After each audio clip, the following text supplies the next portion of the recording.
One of the most important things when it comes to building sustainable behaviors is not breaking promises to ourselves. I found out that when I keep my promises to myself, I tend to feel better about myself. And when I can win the inner battles when no one is watching, I feel more confident when everyone is watching. So, the key first is reducing the intensity first at first so that we can practice building that inner muscle of not breaking promises to ourselves.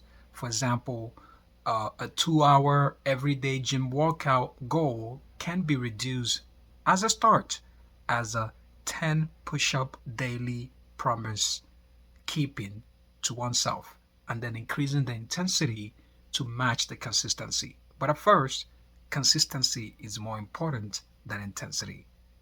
Thanks for watching. Be great and follow for more to stay inspired.